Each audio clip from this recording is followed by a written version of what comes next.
Hello YouTubers, and welcome to the Long Island Fly Fishing video channel. This is Shawn reporting. This channel you're going to get the latest news on the Kardashian, why Justin Bieber stopped parting his hair, and all the latest dirt on the politicians.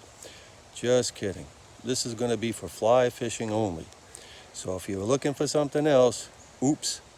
Today I'm going to be fishing the Mianus River. You're not going to see me fishing because I don't want to drop my phone in the water, and usually I fall in the water anyway, so today I'm going to be extra careful. It's wet, rainy, foggy, my favorite weather for fishing a small river like this. Long Island Flyrodders is a fly fishing club in Long Island, New York, and I'm going to go into more detail about why you should be interested in us in our next video. Sorry if there's any shakiness in this video. I'm using my phone. I don't have a GoPro yet. But today I'm going to be exploring the Mianus River and talking about the different areas that I like to fish on it, and hopefully this will be of some interest to you. Mianus River is about an hour from Long Island where I live normally. Today it took me 2.5 hours because there was an accident on the thruway. That's what they call the luck of the Irish. Funny thing about passing an accident when you're going really slow to get there is that when you pass the accident, everybody's got road rage, like they're looking to cause another accident. So that was fun. Anyway, I made it here. I'm suited up and I'm ready to fish. So let's go.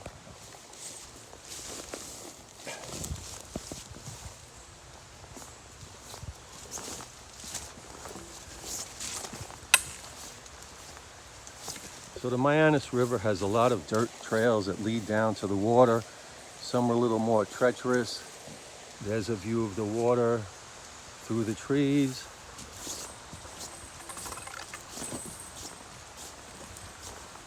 Like I said, it's a little wet and slippery out here. So if the image suddenly goes upside down and you hear a yell, don't be concerned. That's just me falling. I may have survived, hopefully. If the video keeps going, it means I'm okay. There's a view of the Mianus. The Mianus has lots of little tumble downs, slow glide pools, riffles, water, deep pools, deep holes. It's open year round. It is a stocked fish. It doesn't have any wild fish. Wild fish couldn't survive the summers. The river gets really warm. But the stocked fish is done in Connecticut really well. They hold over. There is a no-kill policy through the winter, and then they stock it again in March, which is earlier than most places. So it really is a nice place to fish. I'm trying to find a way through the trees here without killing myself. Oops, there was a little slip. I have a walking stick, but I'm not really using it very well because I'm holding onto my rod. So I may have to see if I can grab my walking stick and film at the same time. As you can see, it really is a beautiful little river. Normally, if I'm fishing upriver, I'm going to be using a pair of nymphs, usually a size 16 hare's ear and a size 16 Prince nymph. And then I might add some split shot. There's an old saying that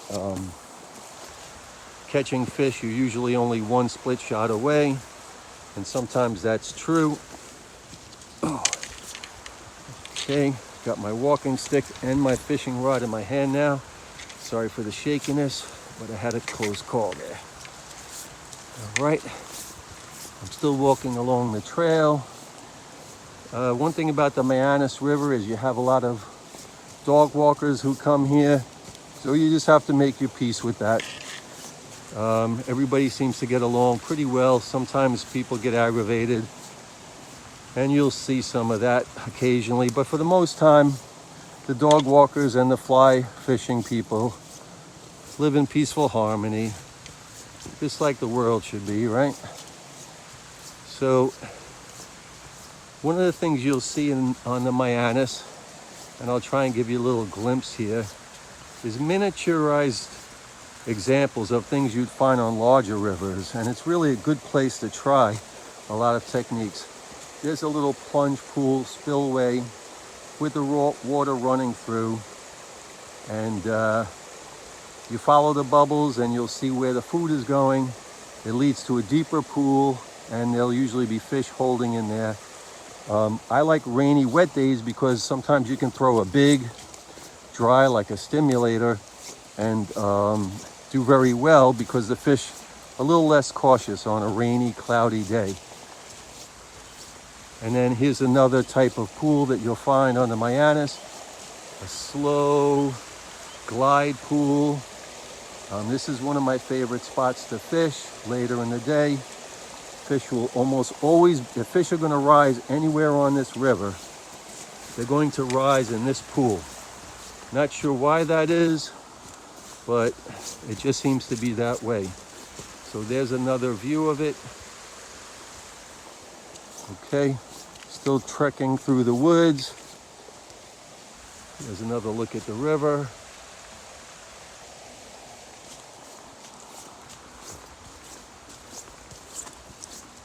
There's about maybe a mile and a half, 2 miles, I'm not sure, to get all the way to the end of this river.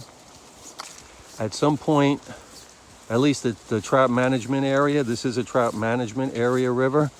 At some point you have to cross, because you'll be on private property otherwise, and then you can continue for quite a ways up, which is generally what I do. I'm not going to be crossing today with my phone in my hand for obvious reasons.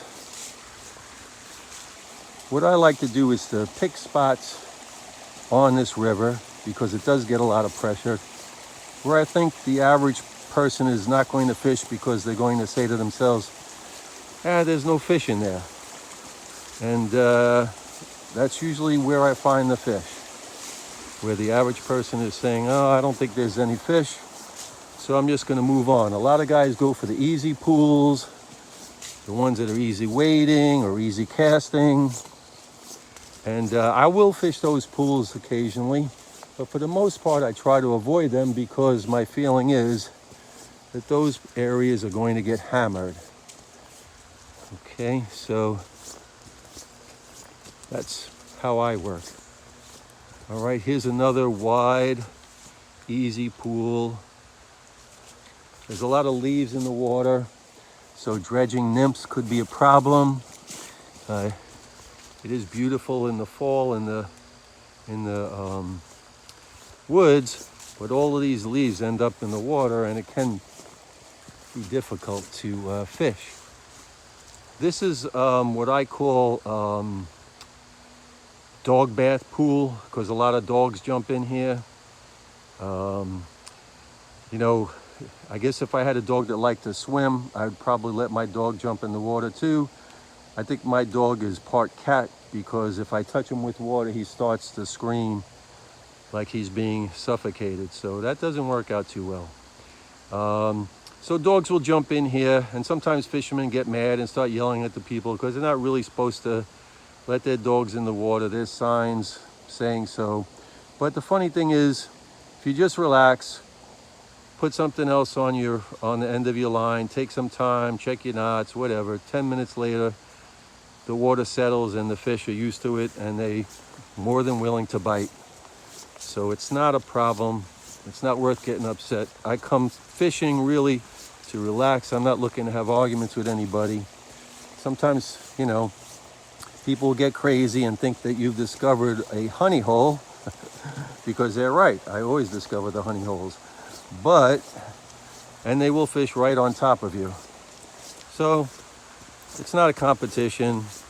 I'll tell them what I've been doing that works, show them where the fish are, watch them hook up, and move on. Really, that's what it's about. Share the knowledge. It's not a competition.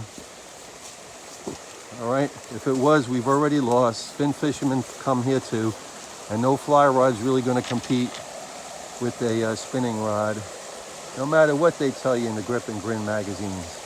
You can see it's a lot of beautiful frothy water, some of it going down into deep pools, which is nice. Those deep pools can really hold some nice fish. Now, although this place is stocked and it doesn't have holdover fish, Connecticut does a good job of stocking a variety of fish. You have your typical, 8 to 12 inch rainbows, but they also throw in some hefty sized fish. And those fish usually can be found taking over the deeper pools, or where the pools are less vulnerable to predators, like the birds that hang around and grab the fish right out of the water. So that's one of the things you have to watch out for.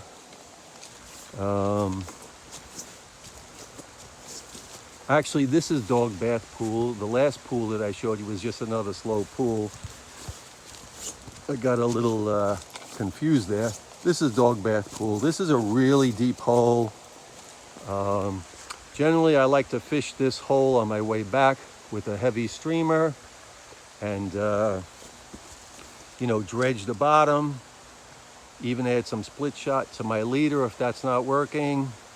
But one of the things I recommend is don't jump right in the water. I see guys come to this pool and they jump right in the water and they're standing where they should be fishing.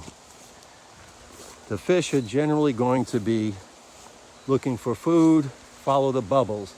The bubbles aren't really going in the middle of the pool. They're creeping along the sides, and that's where the fish are going to be. All right, I'm walking uphill.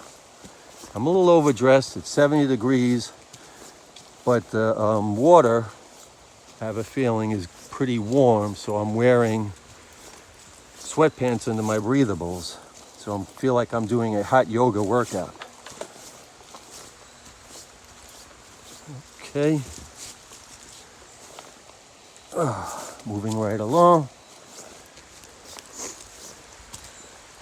All right, some of the pools you really have to climb down a steep hill to get to the water. So my recommendation is to bring a wading stick. Never come here without a wading stick, because I've fallen in even with a wading stick. So I recommend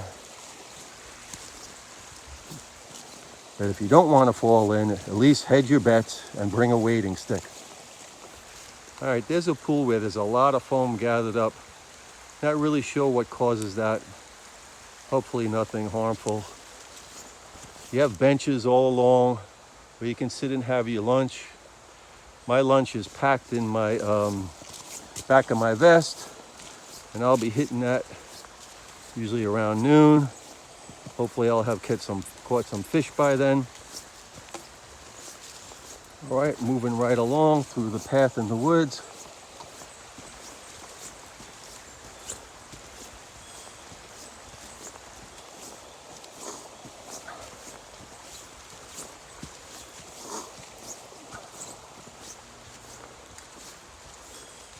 So in a lot of these pools, this is where I would use a nymph mostly.